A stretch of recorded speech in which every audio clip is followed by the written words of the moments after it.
My name is Ethan Crawford, and for as long as I can remember, I've been the family disappointment, the less gifted one, the shadow trailing behind my older brother Darren. If you had asked anyone in my family, my parents, my aunts and uncles, even the neighbors, they all would have told you the same thing. Darren was destined for greatness, and I was destined to live in his reflection. From the time we were children, everything Darren touched seemed to turn into gold. If he brought home a drawing, my mother would frame it. If he won a spelling bee, my father would invite the whole neighborhood over to celebrate. When he scored goals on the soccer field, there was applause, ice cream, cheering. And me? My victories were smaller. I liked to read quietly, to build things with my hands, to get lost in ideas. But when I tried to show my father a wooden birdhouse I had built at age 10, he barely looked at it before setting it aside. "You should be more like Darren," he said. Those words became the refrain of my childhood. The comparisons never stopped. When Darren was accepted into elite summer programs, my parents boasted to everyone they knew. When he got into Harvard, they cried tears of joy, announcing it as if he had won a crown. Meanwhile, I worked part-time jobs, scraping together tuition for community college. If I earned an A, it was expected. If I stumbled, it was proof that I wasn't like Darren. Every mistake, no matter how small, became ammunition. And Darren, with his smirk and easy confidence, wielded it against me. I can still hear my father's voice in the back of my mind. "Ethan, why can't you be more ambitious?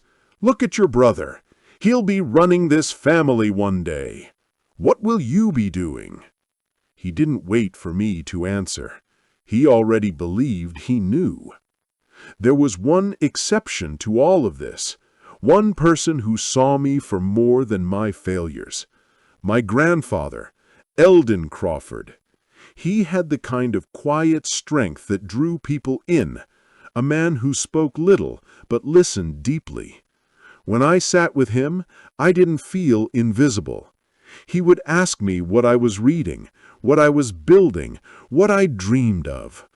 He once told me, "The world doesn't always reward the loudest voice, Ethan. Sometimes it's the one who listens, who waits, who understands, who wins in the end." At the time, I didn't know how important those words would become. But no amount of his encouragement could drown out the drumbeat of comparison. Darren became the golden child, the family heir, the pride of the Crawfords. And I became the afterthought. By the time Darren graduated from Harvard, the myth of his greatness had become gospel in our family. He wore his success like a custom-tailored suit, perfectly fitted and impossible to ignore. Invitations to his graduation were gilded with pride, the reception planned like a royal event. I attended because I had no choice, though every step toward that hall felt like walking into a trap designed to remind me of my failures. The room glittered with wealth. Crystal chandeliers threw light onto polished marble floors. Guests in tailored suits and glittering gowns clinked glasses of champagne. I stood near the back, feeling out of place in my modest jacket, a reminder that I didn't belong in the world Darren inhabited. My parents beamed, holding court with investors, business partners, and friends. The company they built, Crawford Enterprises, was the crown jewel of their lives, and tonight it was clear they intended to pass it on. Then came the moment that cut deeper than any wound I'd felt before. My father rose to the stage, microphone in hand, his voice booming with authority. "Tonight," he declared, We honor not just Darren's graduation, but the future of our family legacy. He extended a hand toward Darren, who strode up beside him, basking in the applause.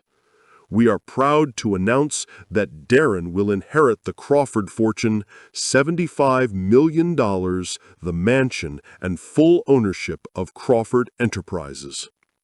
The crowd erupted. Applause, cheers, congratulations.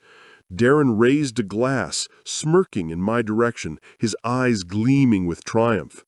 "To the future," he toasted, and laughter followed. I stood frozen, my stomach sinking like a stone. It wasn't just the announcement. It was the public humiliation, the confirmation that I was nothing more than a footnote in my own family's story. Guests whispered behind their glasses. Some avoided my eyes. Others looked at me with pity. And Darren? He enjoyed every second, his smirk widening as though he had won not just money, but the very right to exist above me. But that wasn't the whole story, because that night, amid the laughter and applause, a stranger approached me. As the applause thundered through the hall and my father toasted Darren as the future of the Crawfords, I tried to melt into the shadows. My chest burned, my throat tight. It felt like the humiliation was complete, that my role in this story had been sealed forever as the forgotten son. But fate had other plans. A man I didn't recognize approached me quietly, slipping through the clusters of guests like he didn't belong to their world of champagne and polished smiles. He was older, dressed plainly, out of place among the gowns and tuxedos. He leaned close and pressed something into my hand, a white envelope, thick and heavy. "Your grandfather wanted you to have this," he whispered, his eyes holding mine for a moment before he disappeared back into the crowd. My fingers trembled as I clutched the envelope. Heat rushed to my face, fear and hope colliding. What could this be? A condolence? A cruel joke arranged by Darren? For a moment, I thought of tearing it open right there, but the fear of another public embarrassment kept me still. So I slipped it into my jacket pocket, its weight growing heavier by the second. The night stretched on, Darren basking in his glory, my parents glowing beside him. Their friends clapped him on the back, called him a genius, toasted his future.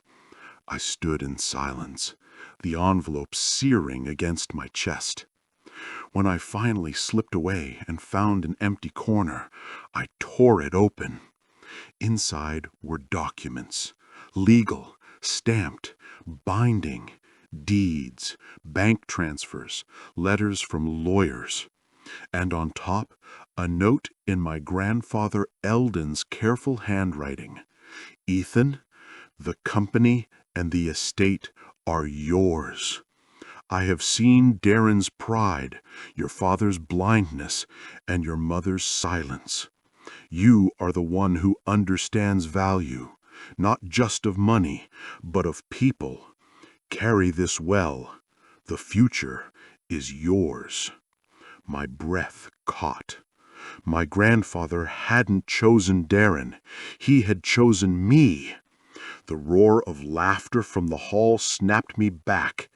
I looked at the stage, at Darren raising his glass in triumph, at my father declaring the legacy his. A storm brewed inside me.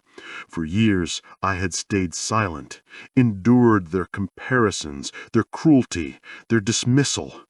But tonight, armed with the truth my grandfather had entrusted to me, I knew I couldn't stay silent any longer. My legs carried me forward before I could stop them. I walked through the crowd, each step heavy, each heartbeat thundering. The room seemed to hush as I approached the stage. My father's smile faltered. Darren's brows knitted, confusion flashing into irritation. "Sit down, Ethan," my father hissed into the microphone, his voice sharp. But I kept walking. "I have something to say," I answered, my voice shaking but growing stronger with every word. Gasps rippled through the audience as I climbed the steps and stood beside Darren, who looked at me with a sneer. "What are you doing?" he muttered, teeth clenched. I raised the envelope high. "This," I said, pulling out the documents, "is the truth of our inheritance. Grandfather Eldon did not leave everything to Darren. He left it to me." The room erupted in whispers, shock rippling through the crowd like electricity. My father lunged forward, his face red, veins bulging in his neck. "Nonsense! Sit down!" But before he could say more, a familiar voice rose from the back, firm, steady, unshakable. "He's telling the truth." The crowd parted as my grandfather's old business partner, one of his most trusted allies, stepped forward.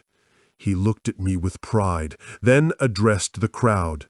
"I witnessed the documents myself. Eldon made his choice, and his choice was Ethan." The silence that followed was deafening. Darren's glass slipped from his hand, shattering on the floor. My mother's face drained of color, and my father, his jaw locked, his body stiff as if struck by a blow he never saw coming. For the first time in my life, I wasn't the shadow, I wasn't the afterthought, I was the heir. Chaos rippled through the hall like a wave. Voices rose, chairs scraped, the once celebratory atmosphere dissolving into stunned disbelief. Darren stood frozen, his face contorting from shock to rage. He shouted, "This is a lie!" grabbing the papers from my hand. He skimmed them, his fingers shaking, his eyes widening as he realized they were real. He turned on me, his voice trembling. How could you do this? You don't deserve it." The irony was sharp, almost laughable. For years he had paraded himself as the rightful heir, mocking me, belittling me, thriving on my silence. And now, in front of everyone, his mask had been torn away. My father's reaction was even harsher. He stormed toward me, his face crimson, veins bulging in his neck. "You've embarrassed this family. Hand those documents over. This is Darren Unite." But I didn't flinch. I held the papers tight against my chest and met his glare. For the first time, I wasn't afraid of him. My voice, though calm, carried enough strength to cut through the chaos. "No, Father, this is my night, and it always should have been." Gasps echoed. The guests, investors, partners, family, friends, watched every word, every movement. Some whispered, others stared wide-eyed, the scales of perception shifting before my eyes. Then came my mother. She didn't scream. She didn't fight. She simply stood there, pale and trembling, her lips parted as if to speak, but no words came. It was the first time I'd ever seen her unsure. The first time her unwavering devotion to Darren cracked. And then a voice broke the tension once more. My grandfather's closest confidant, the same man who had handed me the envelope earlier, stepped forward. He raised his voice above the din. "Eldon saw what none of you wanted to. Darren's arrogance, Michael's blindness, Ethan's strength. He chose wisely." The silence that followed was heavy, suffocating. Darren's shoulders slumped, his fists clenched at his sides. My father turned away, his face twisted with fury. My mother lowered her eyes, unable to meet mine. And in that moment, the balance of power shifted. For the first time in my life, I wasn't the forgotten son. I wasn't the failure. I was the heir. The one my grandfather had believed in all along. The days that followed were nothing short of seismic. Darren raged, threatening lawsuits, demanding explanations. But the documents were airtight. My grandfather had ensured every signature, every witness, every seal was ironclad.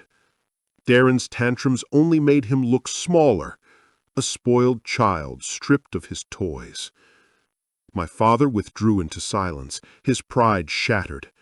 He stopped returning calls, stopped facing the partners who had once admired him. His empire, once towering, looked suddenly fragile. My mother, caught between loyalty and shame, visited me once, her eyes searching mine for forgiveness. I gave her none. Not yet. As for me, I stepped into a role I never thought I'd have. The company, the estate, the inheritance, they were mine now. But more than that, I carried the weight of my grandfather's faith, his belief that I was worthy even when no one else thought so. I remember walking into Crawford Enterprises for the first time as its rightful head. The employees who had long assumed Darren would lead stared at me with uncertainty. I took a deep breath and remembered my grandfather's words. The one who listens, who waits, who understands, is the one who wins. And so, I didn't start with orders. I started with listening. It was then I realized my revenge wasn't Darren's downfall or my father's humiliation. My revenge was becoming exactly what they said I could never be. My revenge was proving that silence, patience, and resilience were not weakness, they were strength. That night, alone in my grandfather's study, I sat in his old chair, the leather worn and comforting. I placed the letter he had written me on the desk and whispered aloud, "I'll carry it well, I promise." The house was quiet, but it wasn't the silence of grief or exclusion. It was the silence of a new beginning. Because sometimes, revenge isn't about shouting the loudest. It's about standing quietly, holding your ground, and letting the truth speak for itself. Darren lost everything he thought was his. My father lost the illusion of control. And me? I gained not just wealth, not just an empire, but the freedom to finally step into the light. I was no longer Ethan the Shadow. I was Ethan Crawford, the heir. And this time, the world would know my name.